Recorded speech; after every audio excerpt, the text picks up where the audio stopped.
नमस्कार बंधुगण बंधु माने आज कार्यक्रम को आपण मानक स्वागत। जदि आपण मानकर मिथुन राशि होता है तेबे भिडियोटी को स्किप न करी थरे मात्र शेष पर्यंत निश्चय देखंतु, कारण आपणक पई ए भिडियोटी बहुत गुरुत्वपूर्ण अटे।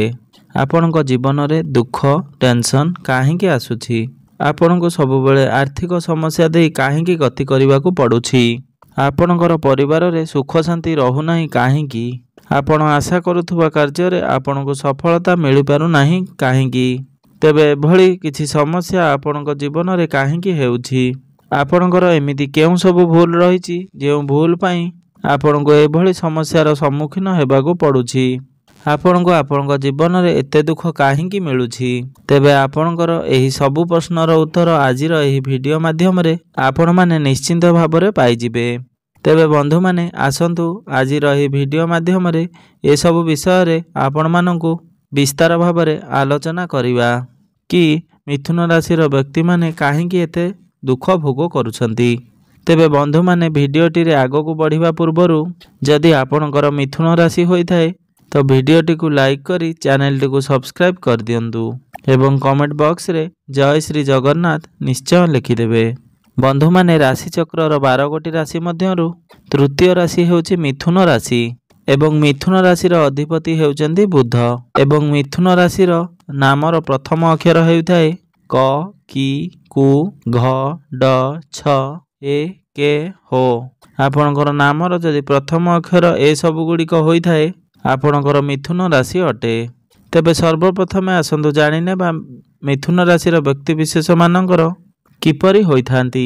बंधु माने मिथुन राशिर व्यक्ति विशेष माने कौनसी भी जिनिस को बहुत शीघ्र शिखि नहीं थांती, सेमानकर कला प्रति बहुत अधिक मनोभाव रही थाए, सेमाने संगीत नृत्य चित्रकला किंबा अन्य कौनसी कला क्षेत्र रे बहुत बड़ प्रशंसक होइथांती।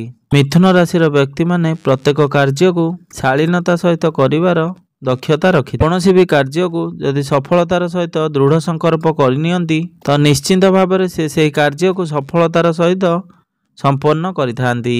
ताहा जेते भी कठिन कार्य होइथाउ ना काहेकि सेमाने बहुत महत्वाकांक्षी होइथांती।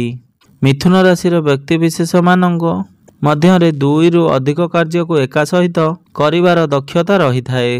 मिथुन राशिर व्यक्ति विशेष माने तर्कपूर्ण होइथांती, निजर बौद्धिक क्षमता को प्रयोग करी सेमाने प्रत्येक कथार शेष पर्यंत जाइथांती। बंधु माने राशि चक्रर 12 गोटी राशि मध्यरु तृतीय राशि हेउची मिथुन राशि। बंधु माने तृतीय भावटी स्मॉल ट्रावेल्स रो भाव होइथाए, तेणु मिथुन राशिर व्यक्ति माने बहुत यात्रा करिवा पई पसंद करिथांती, सेमाने सबडे ट्रैवल करिवा पई पसंद करिथांती। गोटे स्थान रु अन्य गोटे स्थान को भ्रमण करिवा पई तांकर सेमानकु आनंद प्रदान करिथाए।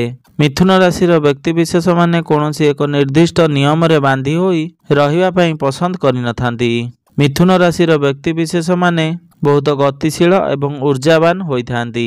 मिथुन राशिर व्यक्ति विशेष माने बहुत चालाक होइथांती, प्राय अधिक परिस्थिति रे निजर स्वार्थ सेमाने देखिथांती। सेमानक मध्यरे अन्य को उपदेश देवार कला मध्य रही थाए। उपदेश देबा पई सेमानक पाखरे कोनोसी डिग्री किंबा डिप्लोमार आवश्यकता न थाए। मिथुन राशिर व्यक्ति विशेष माने गोटिए भल डिटेक्टिव पत्रकार एवं बहुत बड़ योजनाकार होई परिबे। मिथुन राशिर व्यक्ति माने बहुत मेलापी होइथांती, बहुत शीघ्र ही से अन्य मानक सहित मिसी पारि थांती, मात्र अनेक थर संपर्क भितर सेमाने तर्कपूर्ण होई जाई थांती, जहा फल रे सेमानकर संपर्क रे किछि समस्या आसी थाए। तेबे आसंतु जानि नेबा कौन से 5टी मुख्य कारण, शास्त्र अनुसार कौन से कारण जेउ कारणरु मिथुन राशि व्यक्ति विशेष मानकु जीवन रे आसी थाए बहुत अधिक समस्या। तेबे शास्त्र मत अनुसार सर्वप्रथम हेउछि मिथुन राशिर व्यक्ति माने बहुत खर्ची स्वभावर होइथांती, सेमाने निज जीवन रे बहुत अर्थ तो रोजगार करथांती, बहुत टंका रोजगार करथांती, मात्र सेमाने बहुत खर्ची स्वभावर होइथांती, जहा फल रे से टंका को सेविंग करि पारि नथांती।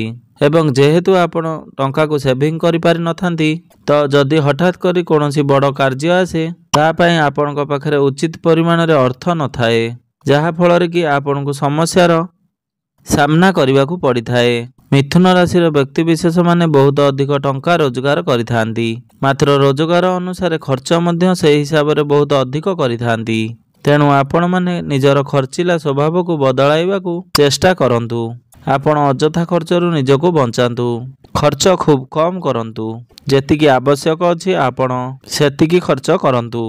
अजथा खर्च न करी आपण आपणकर टंका को सेविंग करिबा पई चेष्टा करंतु। जदि आपण एपरि न करंती आपणकर खर्ची स्वभाव उपरे आपण कंट्रोल न करंती तेबे भविष्यत रे आपणको आहुरी अधिक समस्यार सम्मुखीन हेबाकू पड़िबो। शास्त्र अनुसार आपण समस्या रे पड़िबार द्वितीय कारण हेउछि आपण जेतेबेले काहाकू किछि कहि दियंती बिना भाबी चिंती आपण कथावार्ता करि दियंती। कारण यह समस्ते जानती जे आम बाणी रे एते अधिक शक्ति रही थाए जे आम बाणी रे आमे निजे निजर शत्रु सृष्टि करथाउ एवं बाणी द्वारा ही आमे निजर मित्र मध्य सृष्टि करिथाउ। तेबे यह सत्य अटे जे आपणक मनरे केबे कौनसी खराब चिंताधारा न थाए। मात्र कथा कहवा बेले आपण निजर कथा उपरे कंट्रोल न थाए। आपण केतेबेले काहाकू कोन कहि दियंती ताहा आपण निजे भी जानि पारंती नाही एवं आपण निजर ही कथा पई ही आपण निज जीवन रे अनेक शत्रु सृष्टि करिथांती। सेथि पई आपण सर्वदा निजर कथा कहवा उपरे संयमता रक्षा करंतु। जेतेबेले आपण काहू किछि कहउचंती तो कहवा पूर्वरु आपण भाबी चिंती कथा कहंतु। कारण थरे मुहरु कथा बाहरी गले ताकू आ फेराई आनी हुए नाही। तेणु आपणकर कथार प्रत्येक मनुष्य मानकर कथारू ही सबुठारु अधिक शक्ति रही थाए। आपण निजर कथा द्वारा ही अनेक किछि समस्यार समाधान करि परिबे एवं कथा द्वारा ही अनेक समस्यार मध्य सृष्टि करि परिबे। सेथिपई आपण जेतेबेले काहाकू किछि कहउचंती तो कहवा पूर्वरु आपण भाबी चिंती कथाटिकू कहवाकू चेष्टा करंतु। आपण सबुबेले कथा कहवा उपरे निजर संयमता रक्षा करंतु। तेबे आपण आपणक जीवन रे आगकू बढ़ी परिबे।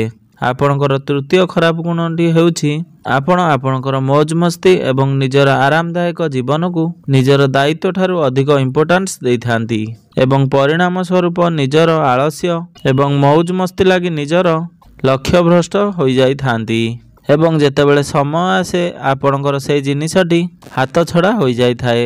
आपण सुजोग को हाथ छड़ा कर देई थांती जहा फल रे आपण सम्मुखीन हेबाकू पड़ी थाए।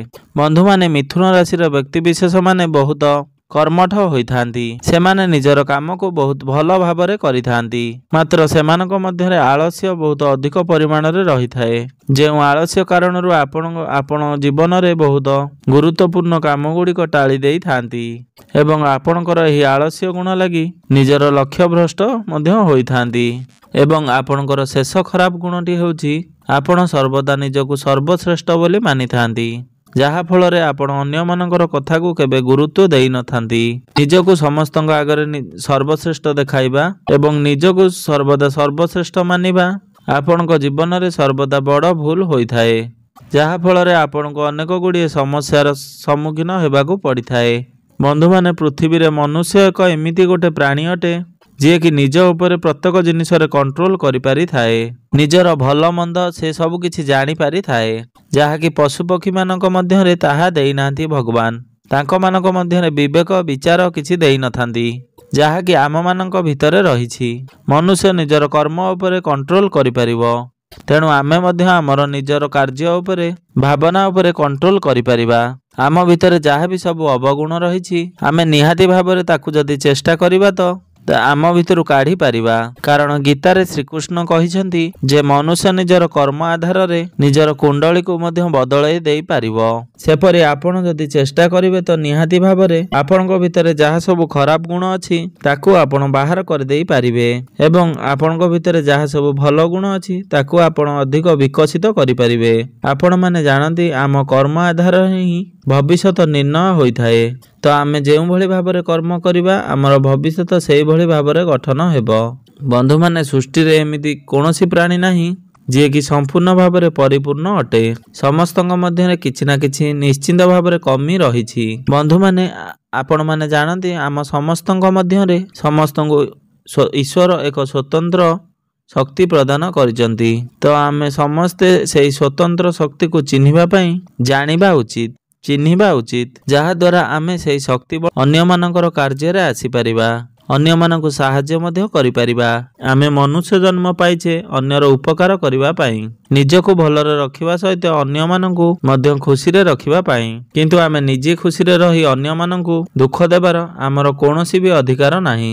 ସେଥିପାଇଁ ଅନ୍ୟ କାହାକୁ କେବେ କଷ୍ଟ ଦେବା ଉଚିତ ନୁହେଁ କିମ୍ବା ନିଜକୁ ସର୍ବଶ୍ରେଷ୍ଠ ବୋଲି ଭାବିବା ଉଚିତ ନୁହେଁ। ତେବେ ବନ୍ଧୁମାନେ, ଆପଣଙ୍କ ପାଇଁ ସବୁଠାରୁ ବଡ଼ କଥା ହେଉଛି ଆପଣ ନିଜର ଖର୍ଚ୍ଚୀ ସ୍ୱଭାବକୁ ବଦଳାଇବାକୁ ଚେଷ୍ଟା କରନ୍ତୁ। ଯେଉଁ ଟଙ୍କା ଆପଣ ରୋଜଗାର କରୁଛନ୍ତି ତାହା ଯେଉଁଠାରେ ଯେତିକି ଆବଶ୍ୟକ ଖର୍ଚ୍ଚ କରି ବାକି ଟଙ୍କାକୁ ଆପଣ ସେଭିଂ କରିବା ପାଇଁ ଚେଷ୍ଟା କରନ୍ତୁ। ଏପରି କଲେ ଆପଣ ଆପଣଙ୍କର ଜୀବନରେ ବହୁତ ଅଧିକ ଉନ୍ନତି କରିପାରିବେ। ଆପଣ ଆଗକୁ ବଢ଼ିପାରିବେ ଏବଂ ଦରକାର ସମୟରେ ଆପଣ ସେହି ଜାଗାରେ ପଇସାକୁ ଇନଭେଷ୍ଟ କରିପାରିବେ। ଆପଣଙ୍କୁ ସେଥିପାଇଁ ଟେନସନ୍ ନେବାକୁ ପଡ଼ିବ ନାହିଁ। ଦ୍ୱିତୀୟ କଥା ହେଉଛି ଆପଣ ନିଜର ଆଳସ୍ୟ ଉପରେ କଣ୍ଟ୍ରୋଲ କରନ୍ତୁ। ସବୁବେଳେ ନିଜର କାମକୁ ଇମ୍ପୋର୍ଟାନ୍ସ ଦିଅନ୍ତୁ। ଆପଣମାନେ ଜାଣନ୍ତି କର୍ମ ହିଁ ଭଗବାନ। ଆପଣ ନିଜର କର୍ମକୁ ହିଁ ଇମ୍ପୋର୍ଟାନ୍ସ ଦିଅନ୍ତୁ। ଆପଣଙ୍କର ଯେଉଁ ସମୟରେ କାର୍ଯ୍ୟ କରିବା କଥା ସେହି ସମୟରେ ଆପଣ ନିଜର କାମକୁ ନିଶ୍ଚିନ୍ତ ଭାବରେ କରନ୍ତୁ। କାର୍ଯ୍ୟ କରିବା ସମୟରେ ଆପଣ ନିଜର ଆଳସ୍ୟକୁ ସମ୍ପୂର୍ଣ୍ଣ ଭାବରେ ପରିତ୍ୟାଗ କରନ୍ତୁ। କାରଣ ଆପଣ ଯଦି ଆଳସ୍ୟକୁ ପରିତ୍ୟାଗ ନ କରିବେ ତ ଆପଣଙ୍କ ଜୀବନ ନିଜର ଲକ୍ଷ୍ୟକୁ କେବେ ବି ହାସଲ କରିପାରିବେ ନାହିଁ। ଆପଣଙ୍କ ମଧ୍ୟରେ ଭଗବାନ ଏପରି ଶକ୍ତି ଦେଇଛନ୍ତି, ବିଶେଷ କରି ମିଥୁନ ରାଶିର ବ୍ୟକ୍ତିବିଶେଷମାନଙ୍କୁ ମଧ୍ୟରେ ଭଗବାନ ଏମିତି ଶକ୍ତି ଦେଇଛନ୍ତି ଯେ ସେମାନେ ଜୀବନରେ ଯାହା ବି ଚାହିଁବେ ତାହା କରିପାରିବେ। ସେମାନେ ବହୁତ ଅଧିକ ଉନ୍ନତି କରିପାରିବେ ଏବଂ ଆପଣ ଯଦି ଆପଣଙ୍କର ଆଳସ୍ୟକୁ ପରିତ୍ୟାଗ କରିଦିଅନ୍ତି ତ ନିଶ୍ଚିନ୍ତ ଭାବରେ ଆପଣ ବହୁତ ଅଧିକ ଉନ୍ନତି କରିପାରିବେ। ନିଜ ଜୀବନରେ ଏକ ଶ୍ରେଷ୍ଠ ସ୍ଥାନ ଅଧିକାର କରିପାରିବେ।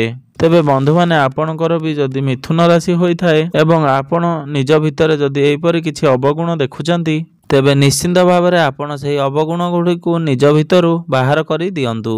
ଯଦି ଆପଣ ଏହି ଖରାପ ଅଭ୍ୟାସ ଗୁଡ଼ିକ ନିଜ ଭିତରୁ ବାହାର କରିଦିଅନ୍ତି ତେବେ ଦୁନିଆରେ ଏକ ସଫଳ ବ୍ୟକ୍ତି ହେବାରେ ଆପଣଙ୍କୁ କେହି ଅଟକାଇ ପାରିବେ ନାହିଁ।